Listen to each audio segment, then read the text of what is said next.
it really is inspiring. So Victory's asking, hey, have we really started or? No, we have not started yet. Okay, I would turn it on. I would start the recording. Okay.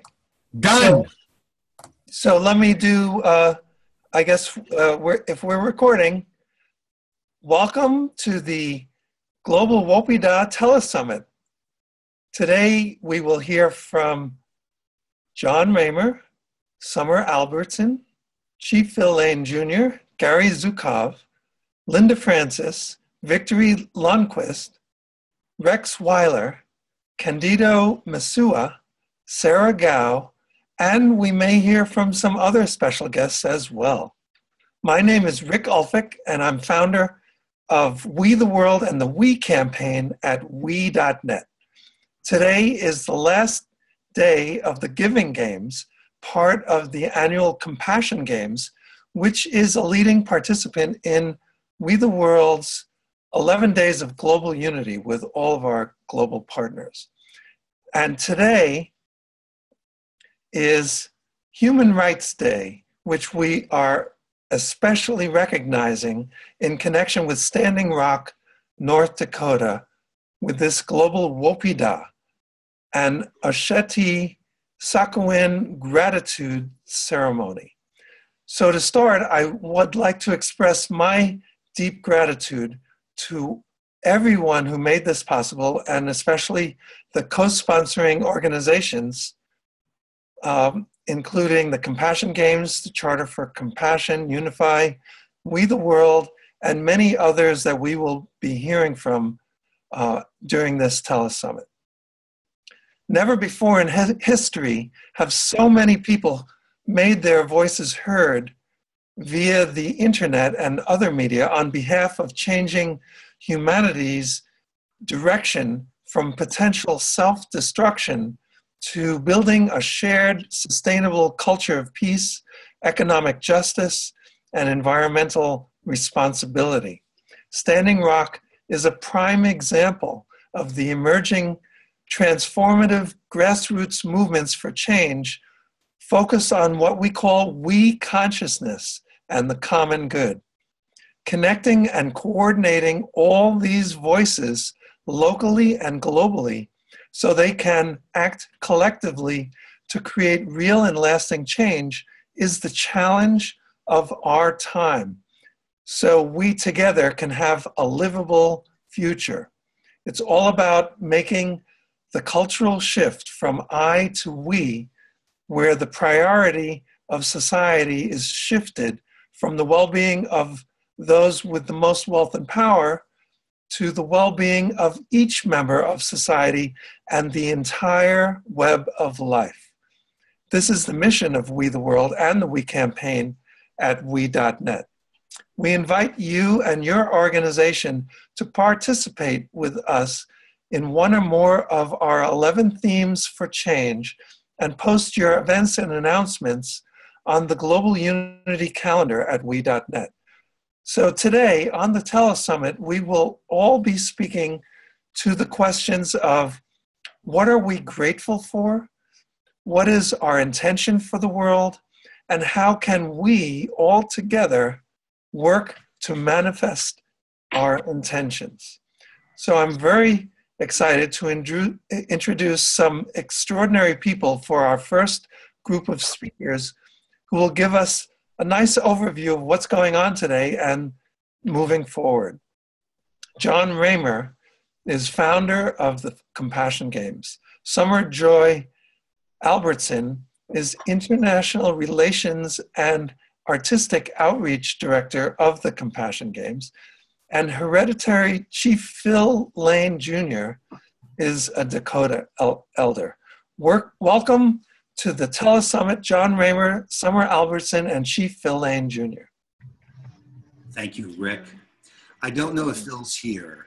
If you are, Phil, please speak up because actually originally we were hoping you'd speak first, but privilege.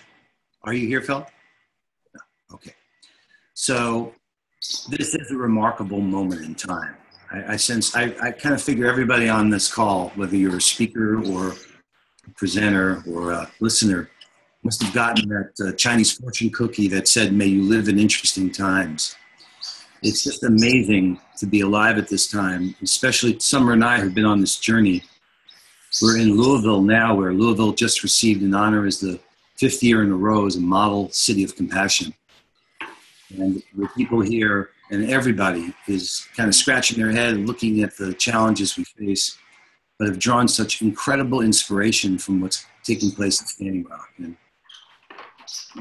almost a month ago now, Phil shared with a number of us a dream, vision he had. And part of that was to really serve the people and make sure that there was a moment of gratitude, a time to stop and say thank you for whatever happens. In fact, the whole idea of the Wopida is to recognize that it's easy to be grateful when things are going your way, but it takes real nobility to be grateful when things aren't turning out the way you want. And we know that we're dealing with a serious challenge here, not just at Standing Rock in North Dakota, but all the Standing Rocks around the world. And I, for myself personally, when I've kind of gotten over the grief and shock and anger and everything associated with the changes we're going through, I realize the most meaningful thing I can do is up my game, is to challenge myself to be even more compassionate and be more effective in what we're doing together. And part of that is really learning how to cooperate and learn and play together and partner together. So I'm so grateful to you, Rick, for stepping right up and saying, of course, you step in as a co-host and make this happen.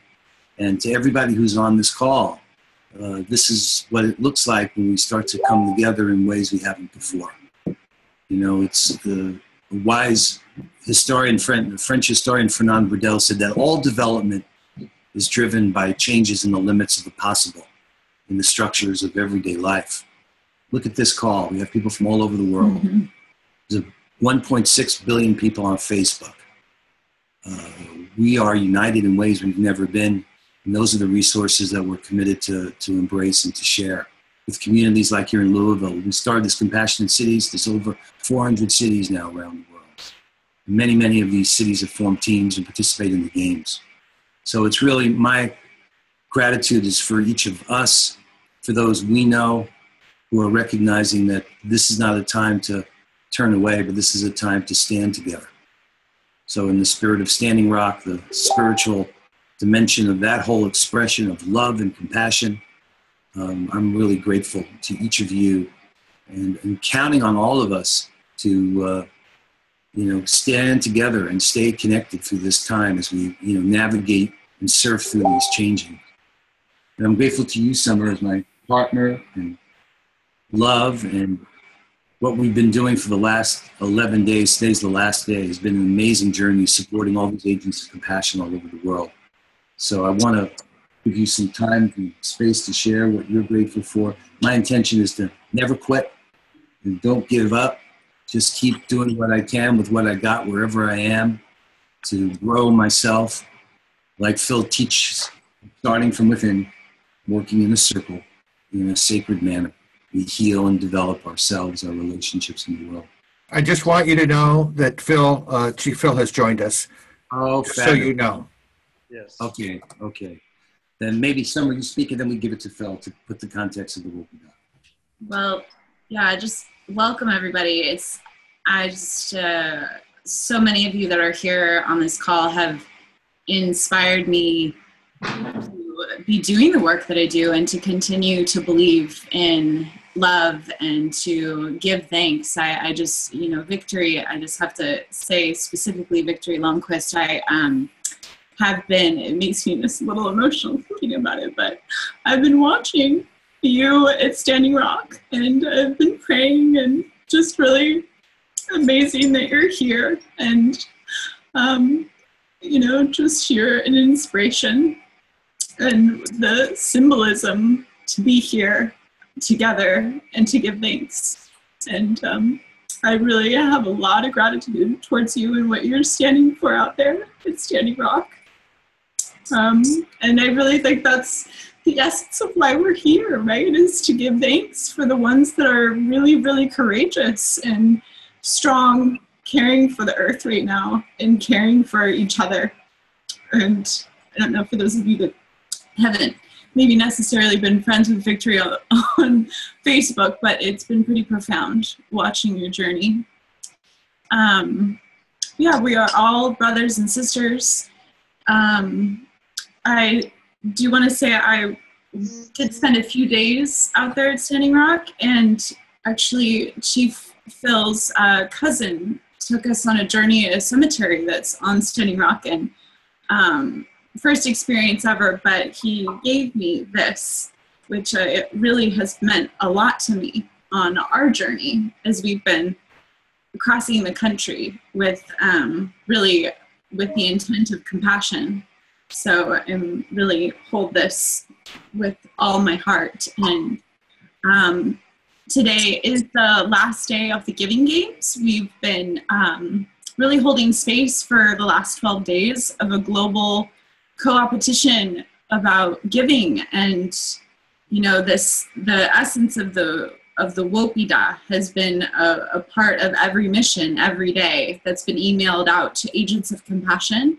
And so it's a little bittersweet as well too. These are really challenging times where we have a lot of work to do, but it also is so special to think that we're helping hold space for really amplifying the good that's happening in the world. So today's mission is Giving Wopida. And we have a particular action that we really see along with Chief Phil's vision and also Chief Arvel Looking Horse to be the beginning of a beautiful bridge around people, the action of really what is it that we are grateful for and our intention for the world, and to really be sharing that out through social media streams. And the hashtag always connected to with an image or video, Global Fire. And, you know, our vision is to really share a gift on June 21st, the day of the global prayer.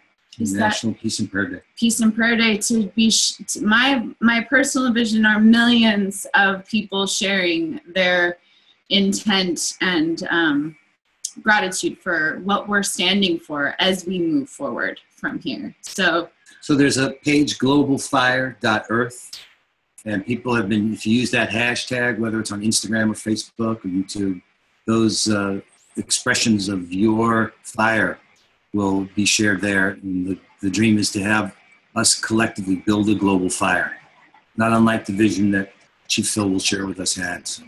So yeah, just really grateful.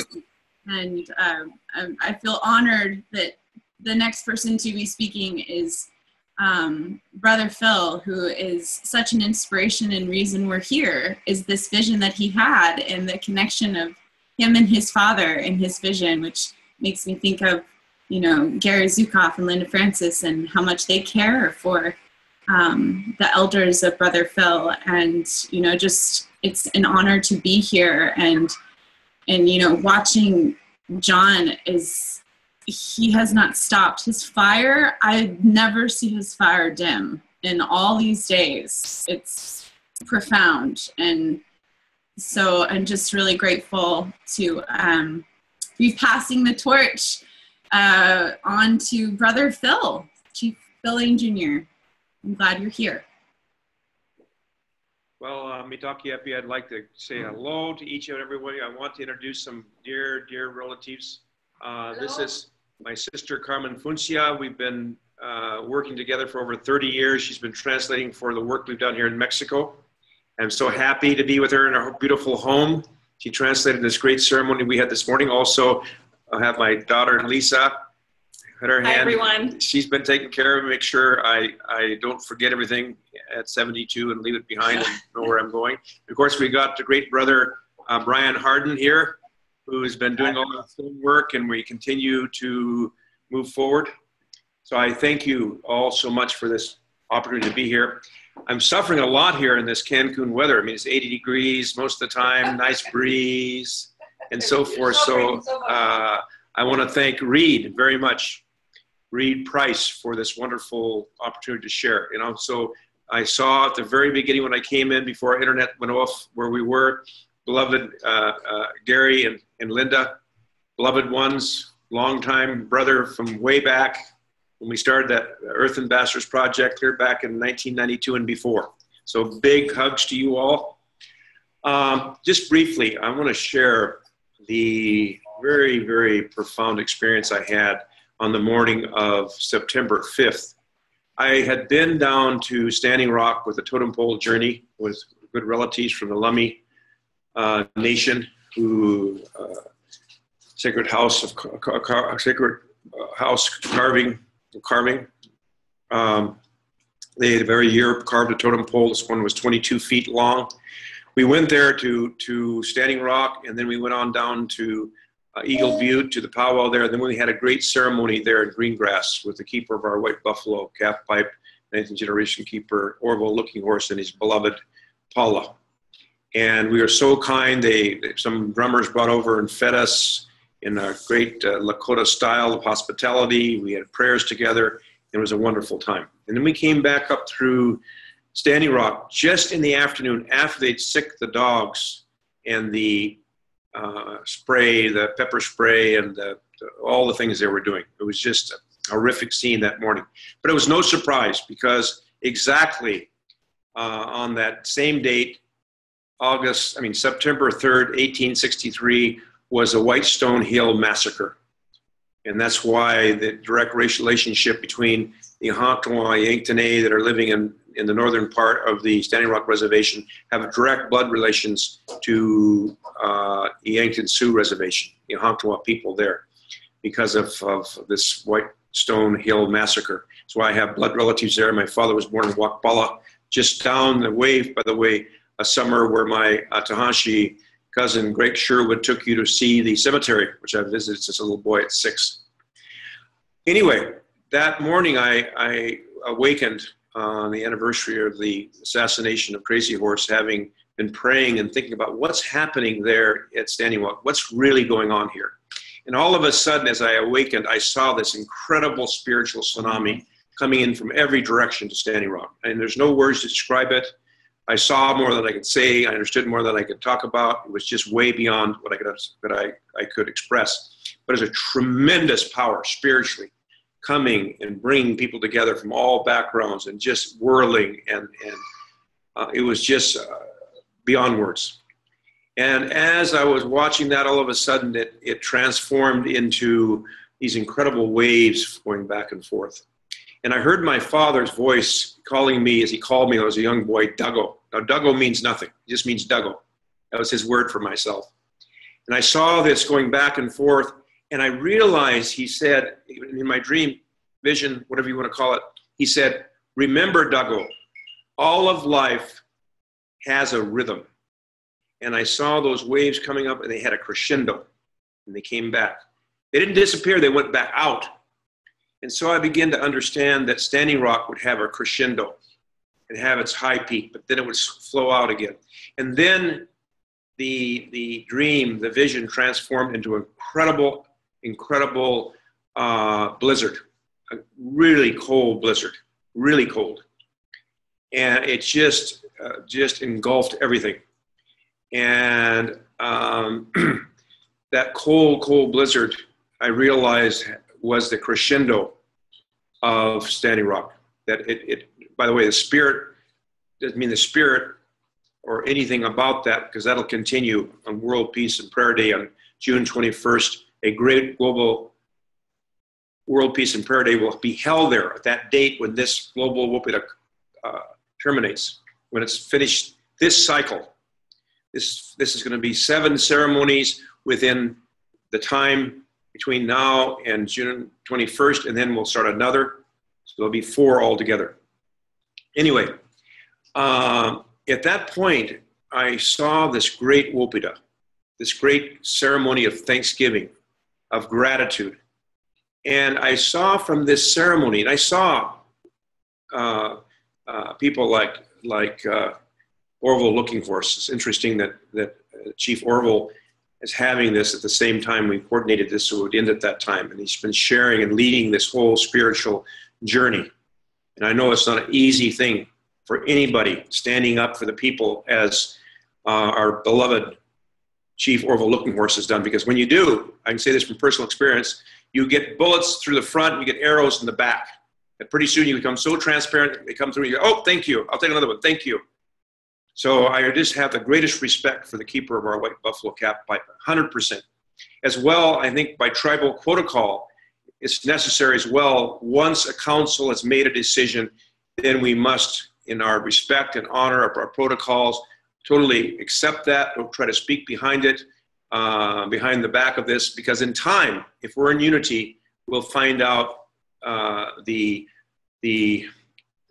decision where it may have been needed a little bit more here or there, but we won't find it through disunity. Anyway, from this incredible Wopida, I saw fire, spiritual fire begin to spread everywhere. And everywhere, Mother Earth, I saw the rising of Standing Rocks, everywhere, the spirit of Standing Rock. Just like we had here in Cancun with all those relatives throughout the Americas who are facing the same thing, except they're killing and murdering and assassinating those water protectors, those protectors of Mother Earth. The same from the relatives of Indonesia, we heard them, the same thing everywhere on Mother Earth.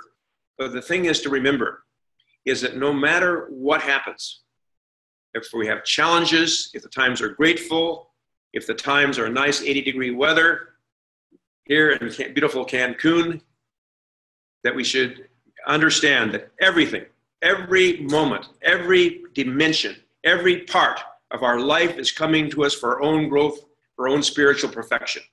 Now, in that state of being, in that state of consciousness, which then we recognize as well the oneness of the human family, there's nothing else that exists in this world, in our inmost chambers of our heart.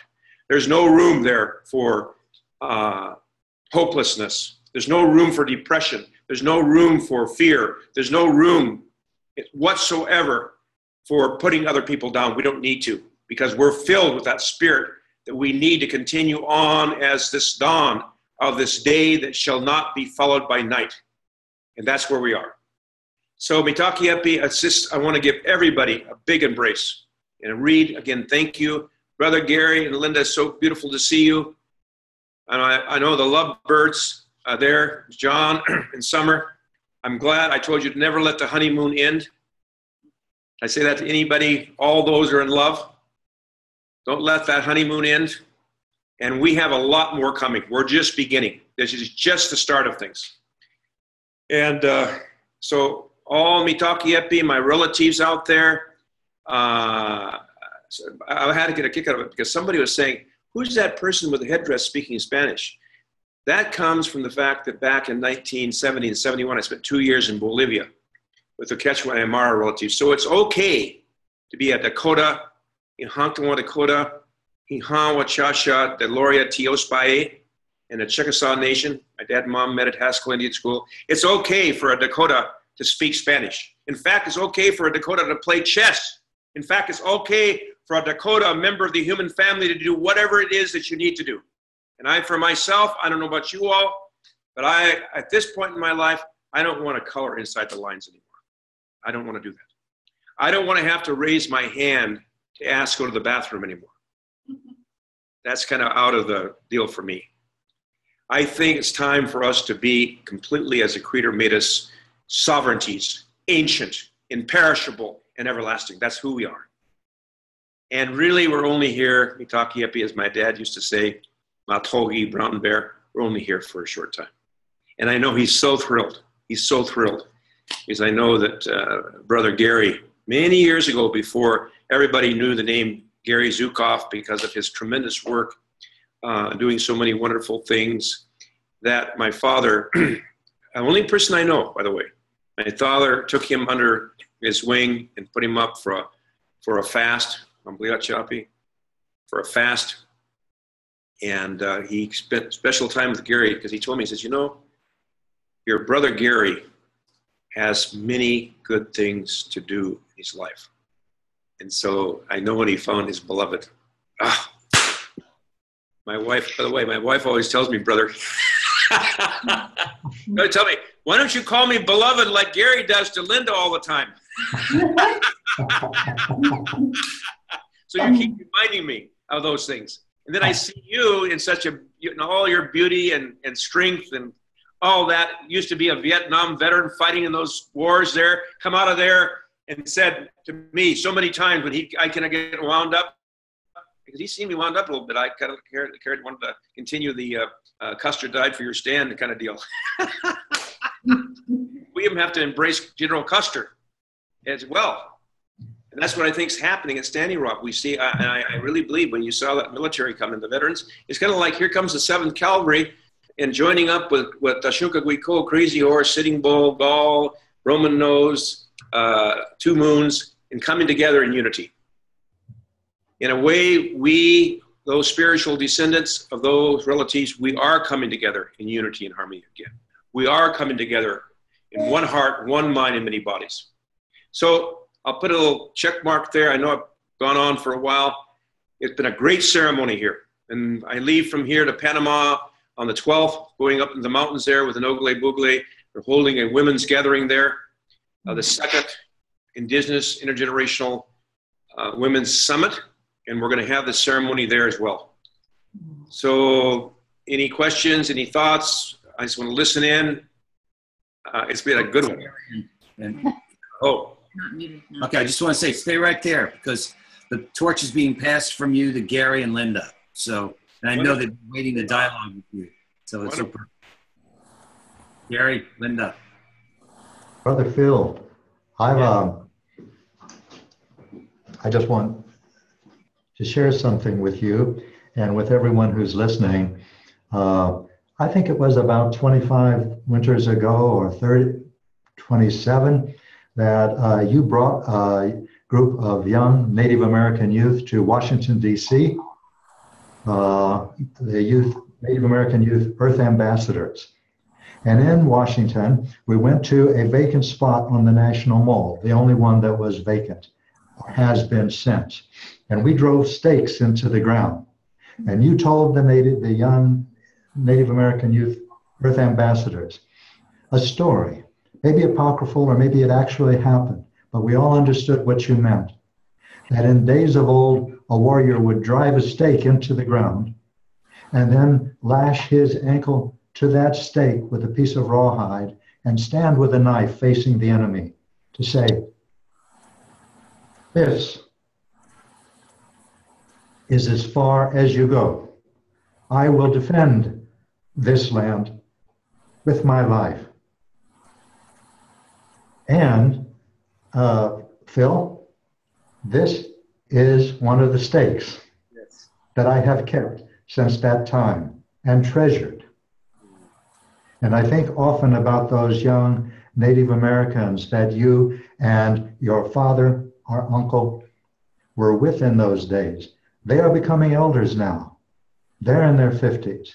And so this is how long our brother Phil has been planting seeds, and for winters and many winters before that, feeling bullets from the front and arrows from the back.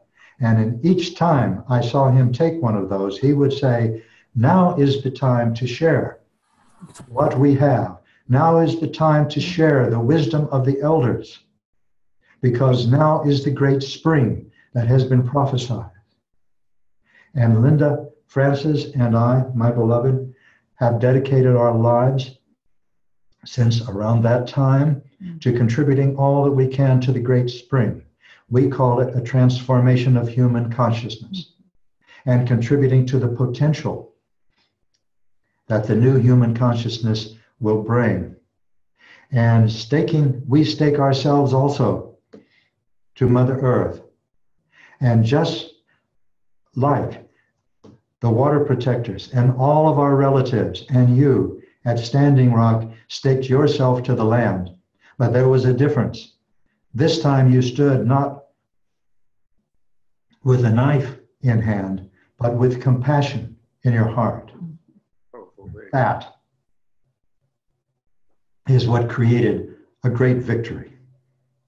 Not the kind of victory that anyone can win or anyone can lose, but the kind of victory that spreads out like the wave, the crescendo after crescendo, spreading out throughout the human family of love and compassion, of harmony and cooperation and sharing and reverence for life. and are seeing how important those are. Linda and I call the experience of Wopida love without fear, which is the only way love is.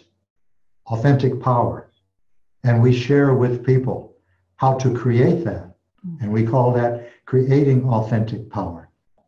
And so I want to share in that spirit of Wopida this torch that was given to us by John and Sommer to pass on to you.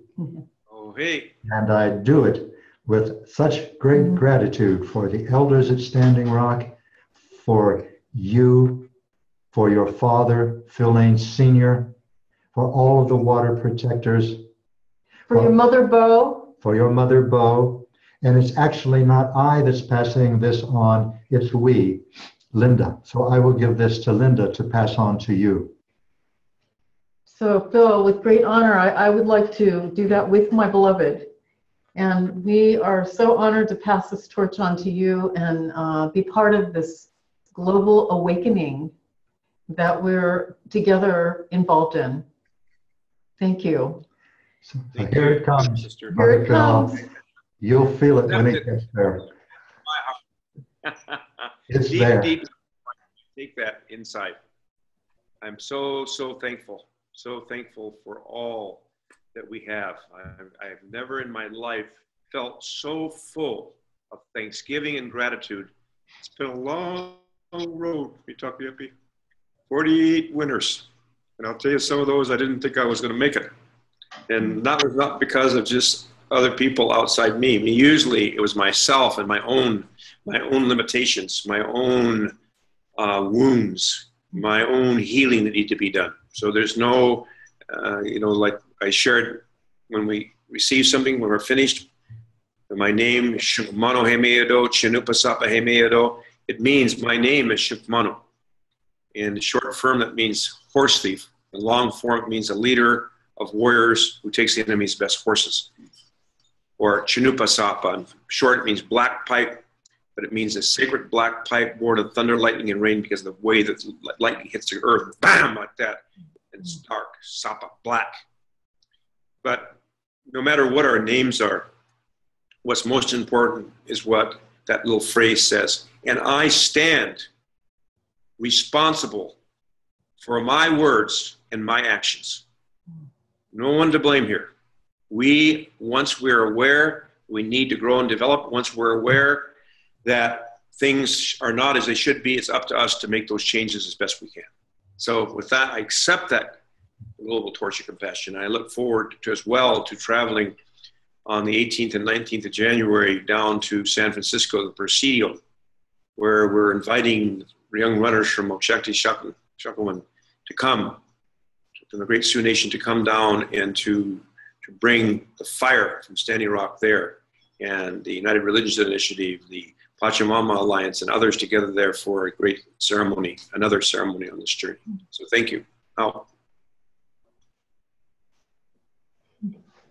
Hope. Gary Zukav. Yes. Beautiful, beautiful.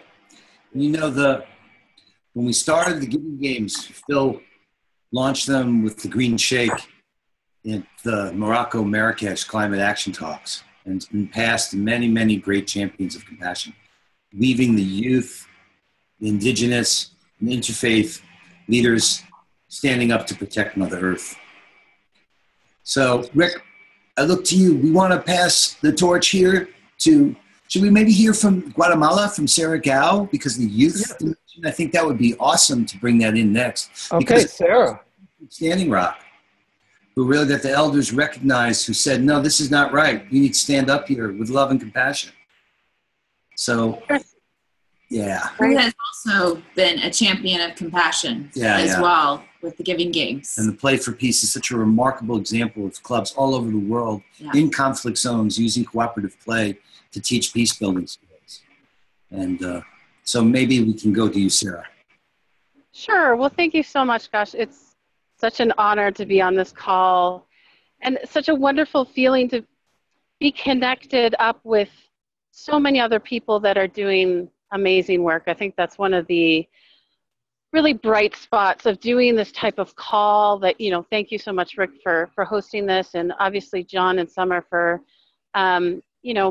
really being the heart and soul of getting Compassion Games going, because it has made such a difference for us. We work with youth leaders around the world in over 20 different countries, many of them living in precarious situations in conflict zones, and they are peace builders in their community, and they are making real change in not only themselves, but they're also role modeling for the younger kids, and they're role modeling for the adults.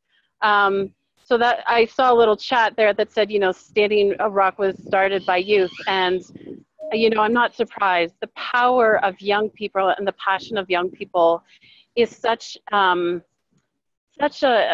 wonderful thing, and it has so much potential. And I think that if we can support young people and give them a voice and a place to be positive leaders, which is what Compassion Games does, especially this, Giving Games, which is focused on youth, where, even the youth that are we're working with youth in orphanages and some of the most remote and living in poverty areas, but they're also gathering change to give to others. And I think that that is so empowering, and it's so inspiring, and it just changes the whole dynamic of conversations of what can be done in this world. So, it has been obviously a very trying time the last couple months, but I think that if we keep supporting young people to reach their potential and do their best and have their voice, amazing things like the Compassion Games just come to life, and Standing Rock and so many things that are going on around the world. So thank you for the opportunity to talk about my experience a little bit and participate in this call. It's just amazing. Yeah, we honor you, Sarah, as a real champion of compassion. Thank you. All the great work you're doing. Brother John? Yeah. I wanted to, if I may, mention something about His Highness Sheikh Abdul Aziz, because he was the inspiration that really started this torch, global torch of compassion. And what happened was John gave me a call. I was in Los Angeles, supposedly going home the next day on the 4th of November. Instead, next thing I knew, I was on a plane going to Newark, New Jersey, and then to Lisbon, Portugal, and going to Marrakesh to meet the Green Sheikh. And here's a gentleman, a tremendous gentleman of great compassion, great love, who turned completely away from being, still has all that background as a petroleum engineer doctorate, and to really begin promoting in the Arab nations, in the Arab tribes, green energy, and started an initiative called Blue Youth Initiative. 10,000 young people from 18 nation states close to the water. And he did this because of the Father Sky, which is blue, and most of Mother Earth is blue from the water. And he was so kind and gracious. And we gathered together with so many young people from Morocco and from that part of the world and other nations that had come there to present to the UN COP22 their perspective about climate change. And that torch of compassion that was given there came from one of the castles there, one of the old ancient places there. And it was ignited there on the 7th of November. And since that time, that same torch came right back to Germany, to Frankfurt, then on to Vancouver. Vancouver went, by the way, Gary, to the American Indian Science and Engineering Society National Conference, where we had over 2,000 young people and from almost 200 chapters in universities and colleges, over 100 chapters in high schools and professional chapters. And there the elders prayed with the staff, with the torch. And then it went from there, it went down to Panama to greet the 7th run of the Peace and Dignity Runners. The 7th Peace and Dignity Run. They had run since 1992 a total of 70,000 miles. So there we were at the closing ceremony. And then we went back up to Los Angeles, and this great brother, I know that you know Gary and Linda, Michael Beckwith, Reverend Michael Beckwith. What a fine gentleman. And he, from the previous ceremony had gone, I met Stevie Wonder, who was so beautiful. He has such an incredible perception, even though he doesn't have physical eyes, he has spiritual eyes. And so he joined us on this youth service, and we together ignited the torch of compassion, and we shared it together just as we did today here at Cancun.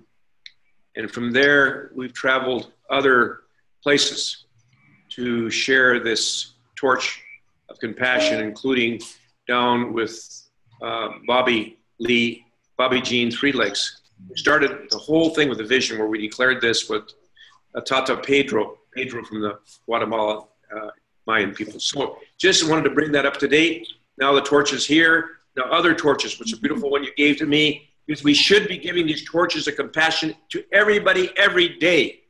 What a gift to give thanksgiving, to give compassion to every human being we make everywhere all at once. How in Shante Wash Station. Oh, Phil, we feel that the torch, we agree with you as usual. I feel, and Linda feels, and I think you do also, that the torch that we have to give now, we recognize as our lives. It's a temporary torch that was given to us, and it spans a very short period between the birth of our personality and the death of our personality. What will we do with that torch? How will we use it? And now we're beginning to see that the best way to use it, in the sense of the most constructive way to use it, is to align ourselves with the most noble, generous, compassionate parts of ourselves, so that we can embrace the entire human family. We can embrace not only all of the people at Standing Rock and include in them the law enforcement officers, the military officers. They have fears, they have needs as well. They are brothers and sisters. So that is how we suggest, not say you should, but we suggest that you become aware of your life, as Linda and I strive continually to become aware of ours, and to use them wisely, to use them as torches, because that torch will go back to the universe very soon. Yes, absolutely. I am so grateful for your words and for the way that you are using your life. And I say that to everyone who is on this call and everyone who in their heart feels a part of this call, which means a part of love and kindness and generosity, power authentic. Yes, yes. You know, in fact, we make our lives become a Wopida. Our lives itself are a Wopida giveaway, not just giving away our love and compassion and kindness and respect and patience and humility, but also giving to the Creator anything that causes us to feel better than or less than another human being. Every bit of that intergenerational trauma, we need to also give that away to the Creator. So we can completely enjoy thoroughly being a sacred flute to which the pith of self has been blown, and only the sacred melodies of the Creator are blown through. So thank you, brother. I love that one. Now, what I want to do is tell you, we went to Standing Rock on Thanksgiving of all days, right? And we wanted to pass this torch to Victory, who's there, who has been a sister we know from Seattle. And we see her day after. I don't know if you were here earlier, Phil, but as Sommer began to talk about Victory, she couldn't help but cry. Victory has been there in service and support to Arville and the community there, and we wanted to hear from her. So without further ado, I had the honor to meet Victory, by the way. I had the honor to meet her in Seattle. And so to see her continue this incredible work she's done is so uplifting. Yeah. So Victory, can you hear us? I can. Great. Namaste. Good day, everybody. I want to apologize for speaking in front of my elders and also for my croaky voice. I have what we call camp cough. So a lot of us get that out there. I'm really honored to be here. I'm actually I've been out at Standing Rock for 4 months. I drove home to Seattle and quit my job and moved out of my house and live at Standing Rock. I'm currently in Washington, D.C., very honored to be out here with Faith Spotted Eagle and Patrick Kincaid and Andy Reid, fighting on behalf of all of us, really, to kill the black snake, and meeting with Bernie and the Army Corps of Engineers. So yeah, I am so deeply grateful for my experience out there. My heart called me out there. I had no choice. And I thought I was coming as a teacher, and then I ended up helping with medical. I was one of the medics out on the front lines on the bridge that probably most of you have seen when we were being sprayed with water at freezing temperatures and hit with rubberized bullets and maced and pepper sprayed, and people thrown into razor wire fences by the water cannons. And I've learned so much, it's really hard to put it all in a few minutes, but I mean, I couldn't have learned the things that I have without being there day to day. To be surrounded by so many amazing people who have experienced trauma that I could never even try and understand. You know, the amount of domestic violence and sexual abuse and racism, and to see generations and generations of trauma, and to hold all of that in your DNA and body, and still while you're watching a police and National Guard harm your people, still in that moment to choose love, right? To watch literally physically watch the bones of your ancestors be bulldozed by a company that is completely about greed, and to hold the restraint to still come back to the prayer. Sorry. So beautiful. And you know, when I was out there and I was treating people that had head injuries and were bleeding, and these are just people praying, you know, and to see my fellow firefighters on the other side spraying us with water, intentionally meaning harm. You know, we don't have heaters, we don't have dryers, we don't have ways to get warm, and to be spraying us all with water and basically wanting to kill us. I felt that, you know, I felt that anger, and then I remembered the prayer, you know, and so it's beautiful because it brings up my own personal trauma and all of our trauma, and yet we're all in this field of, no, we choose love, we choose prayer, we choose love, we choose prayer, and we come back to that again and again and again. And I've learned so much about white privilege. I've learned so much about racism. I've learned about trauma, because in Standing Rock, you cannot survive with all of the intensity we live in unless you stay in that prayer in your heart. You just can't. You'll either have to leave or you'll just lose it, because it really is like being in a war. It's a spiritual warfare. And so staying in that prayer and staying in that heart all the time, it has been one of the best things that I've ever experienced. And it's hard. It's really hard, and I wouldn't change it for a moment. And to be able to spend time with Faith Spotted Eagle, who I just love and is such a wonderful matriarch, and to watch the way she talks to the headsmen and about being a sovereign nation again, and these treaties that are still in effect. You know, a lot of people say that, well, that land isn't theirs, they're on private land. No, they're not. They're on their land. And being there and living that, right, is amazing. And watching tribes that have been mortal enemies for hundreds of years come together in the good way and smoke the chanupa and be in prayer is incredible. You know, and those sacred fires that they have at Ochetisaquan, they keep 24/7. They guard those fires. So you're talking about the torch, and so of course we hold that at Standing Rock too. and holding that fire within each one of us. Because when you live in that kind of trauma and you're, you know, I know, Phil, you were in Cancun. I wish I was in Cancun. You know, we're minus 25 degrees and we're in the middle of a blizzard and we're snowed in. Your personal traumas are going to come up, right? And still, we choose love and we choose peace. And if I may, I just wanted to speak to another part that I don't hear very often, and that's the women. I have been so incredibly moved by the honoring of the women that has happened there at Standing Rock.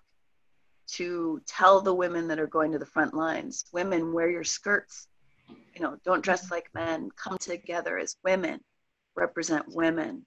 And to be in a time with Donald Trump where women are feeling attacked, and we're starting to talk about things that have always existed, but we've never, it's been too dark, right? And I feel like that's what happens at Standing Rock. It's, yes, Phil, there's this tsunami of spirit, and there's also this bringing up of dark. It's like the racism and the trauma and rape and sexual assault, and, you know, the fact that oil workers, wherever they are, there are child and women's sex camps. You know, it hurts the heart.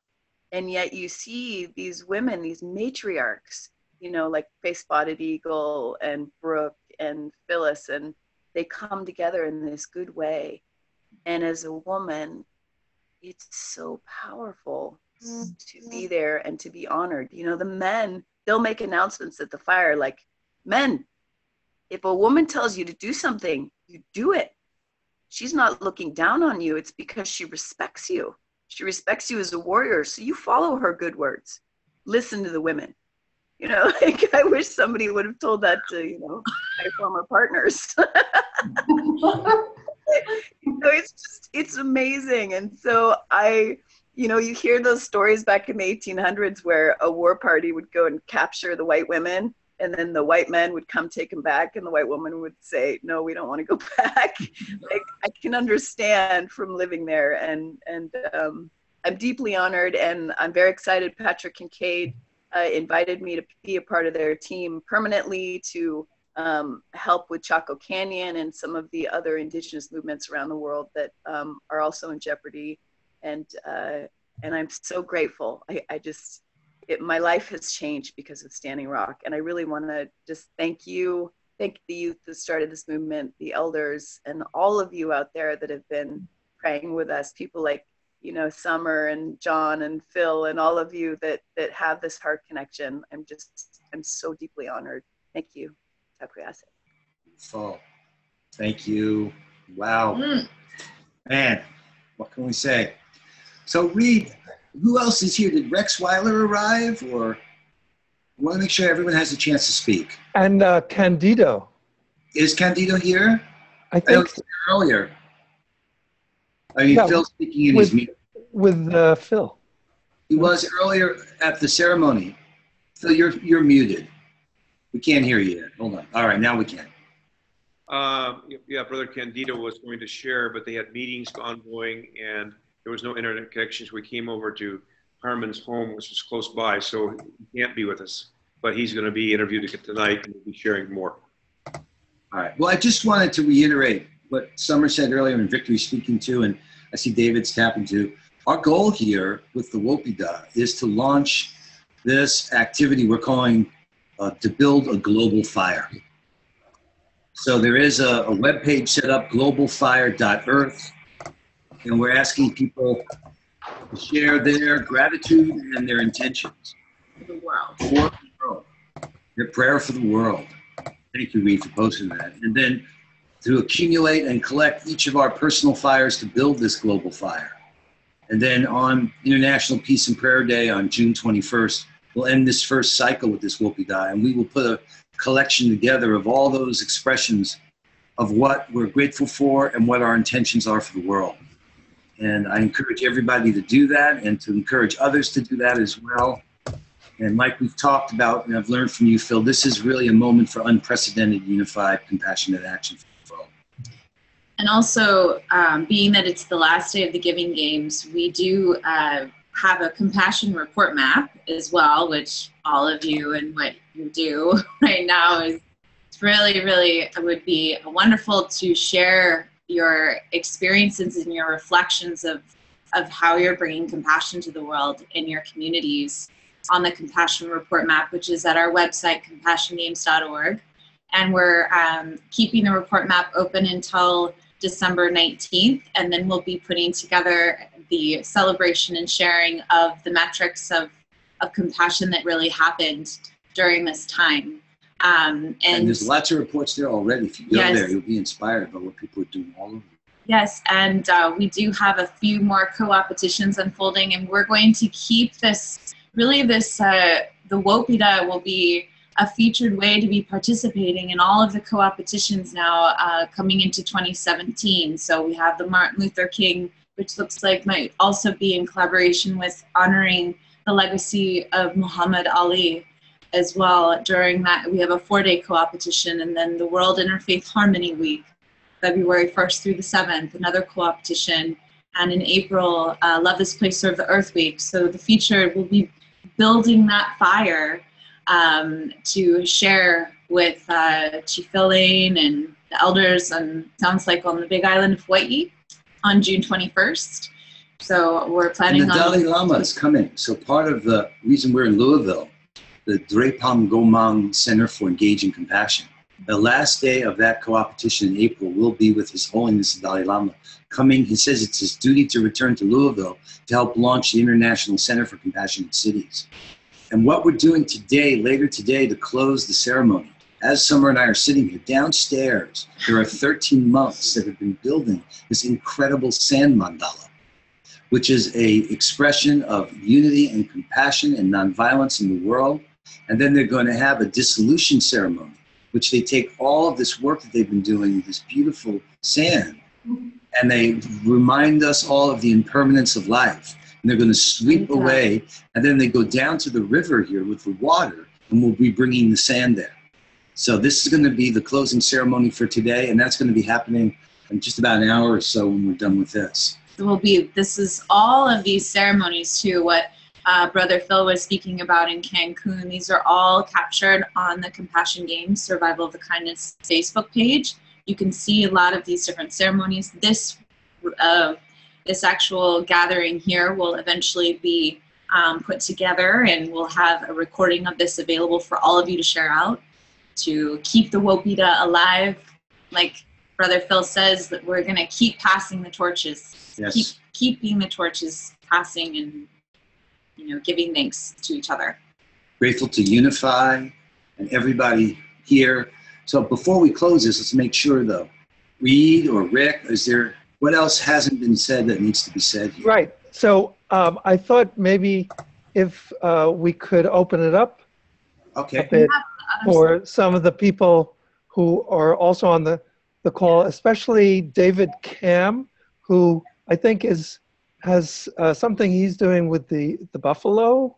Maybe he might want to share, and anything else. Are you able to open up his line, Reed? Yep, he's open. Hi, my name is David Camm. I've been helping Standing Rock since September with bringing LaDonna Brayful to Allard, which is the leader of Sacred Stone Camp, to the United Nations. And also I've been helping with the clergy for Standing Rock, which is to help with the rescinding of the doctrine of discovery. And also I'm right now assisting in several things as to create what I call the Water is Life Unity Alliance. Right now there's a temporary alliance of 350 indigenous nations. I want to create a permanent alliance of all the indigenous nations around the world, and to have our own assembly building that the people can assemble in, like the United Nations, where they can actually participate in creating a 500 million people, indigenous people alliance, which would actually speed up the catalyst to change the world. And the other thing I'm working on is helping to save the buffaloes at Standing Rock. The reason why saving the buffalo as Standing Rock is important is because the buffaloes represent the red nations. And there is a prophecy and also written into the treaties, as long as the grass are green, the buffaloes are bountiful and roam free, that the indigenous nations will be sovereign. So by freeing the buffaloes, we're actually creating the fulfilling part of the prophecy for the sovereignty also. So thank you so much for letting me speak a little bit. Sure. So is there anyone else who wanted to share something before we close? Yes. Go ahead. Well, my name is Sue Blythe. I'm in Florida at a sustainable living center in North Florida. And I've been working with the university and Interfaith Climate Action Network. And we'll be starting the Compassion Games in Florida in January. And we are partnering with the Martin Luther King Commission of Florida. And I just wanted to add that at the university, the director of our Digital Worlds Institute has done 2 activities with the Martin Luther King Library at Morehouse College in Atlanta, where Dr. King graduated. And he, in 2008, did a global World House conference similar to this from University of Florida with people all over the world, which was pretty ahead of his time. But it's based on, and then the second thing he did is a World House trumpet symphony that was performed in Georgia just this year. And so I feel like that quote of Dr. King, which is from his Nobel Peace Prize lecture, is a beautiful tool for bringing the message of the Compassion Games and the transformation that we are in. I would like to make that connection with the Compassion Games. And the other thing is we're looking for at least 3 cities of compassion in Florida by 2020. And so I just feel very honored and grateful to be part of this. I'm not sure how I happened into it, but wow, am I glad I'm here. Thank you all. Thank you. Yeah, and I would like to say to John that my friend Lanny Smith, who is the Earth Man, is going to be at, I think, anyway, somewhere in Tennessee, a Compassionate City. Okay. It's on the same program as you, I think next week.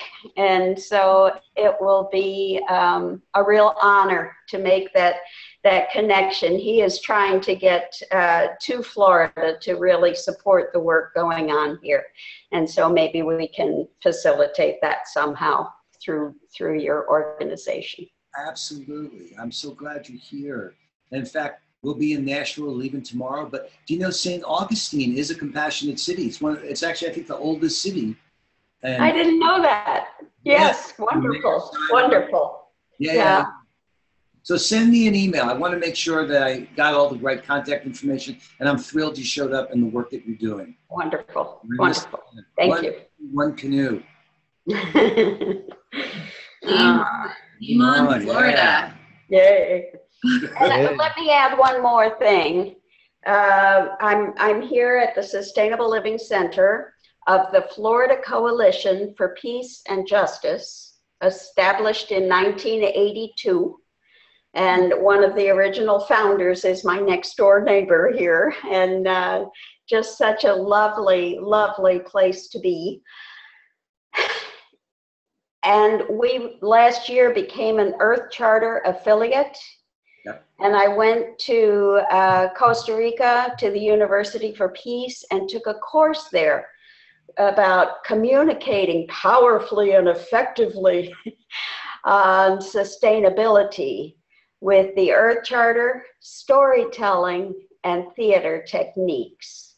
And we have been developing relationships with people in Florida who can facilitate that. That's what we're doing through the Sustainable Floridians program, which is in the cooperative extension of the university. So we're putting the Compassion Games out through that network. So once it's there, it will be in every county in the United States potentially. So we are so blessed to be part of this wonderful, wonderful process.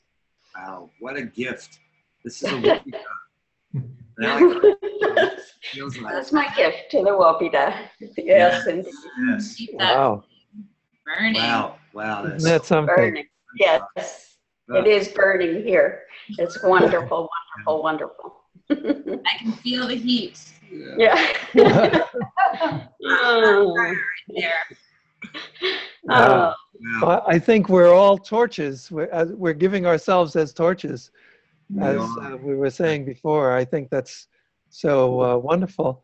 Is there anyone else who wants to say anything before we close?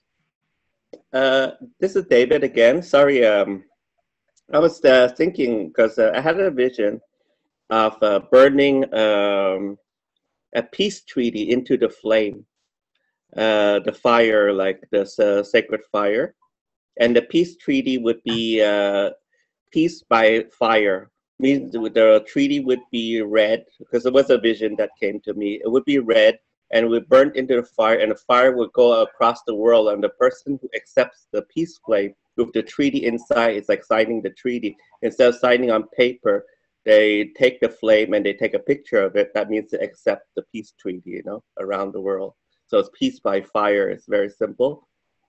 It's not the signature or anything. It's like so that was the goal, you know, to bring peace around the world. David shared that as an intention in the global fire. That would be great to link the peace fire and the global fire. Yeah, so people are sharing videos or images of lighting a flame, which can be that, exactly what you're saying, sharing whatever is a flame to you. And I just wanted to share too, John, we were at the United Nations about a day after we had spent time with Rick in New York City, and Monica Willard, who we passed the torch to at the UN headquarters, gave me these peace poles. I don't know if you can see, but where I can't, if you can see, it's hard, but it does say in a few different languages, "May peace prevail on earth."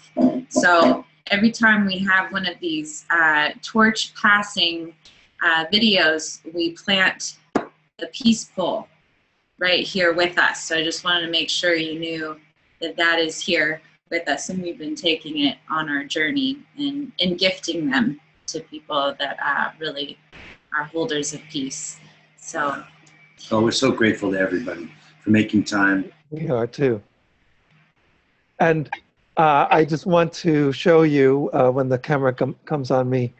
I also have the peace pole from Nick those poles. From the maybe you can see the words there. Start a fire. Yeah. Poles, I wanted to just like connect our peace poles. Okay. Oh my gosh.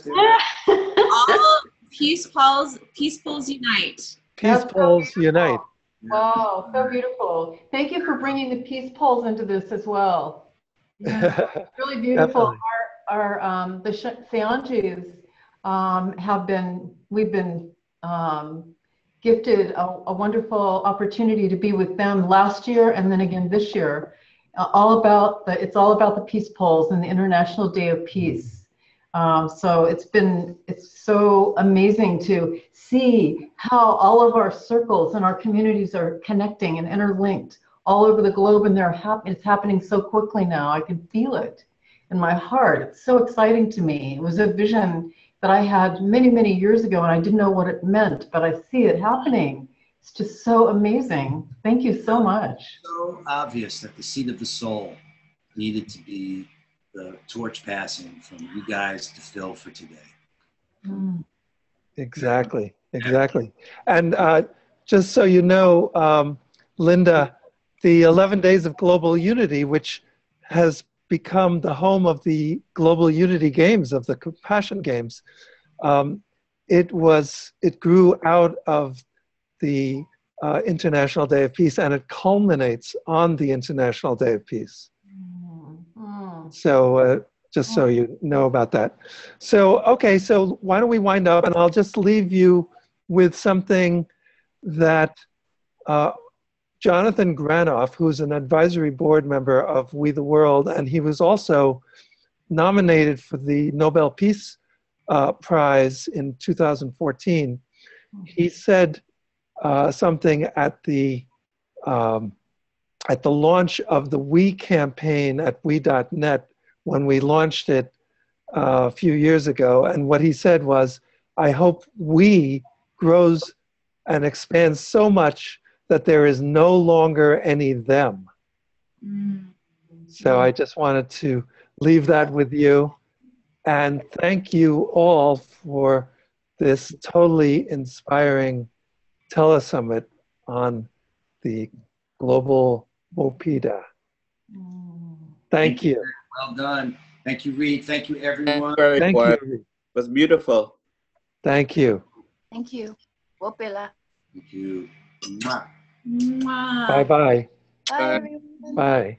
Now. Love to all of you. Bye-bye.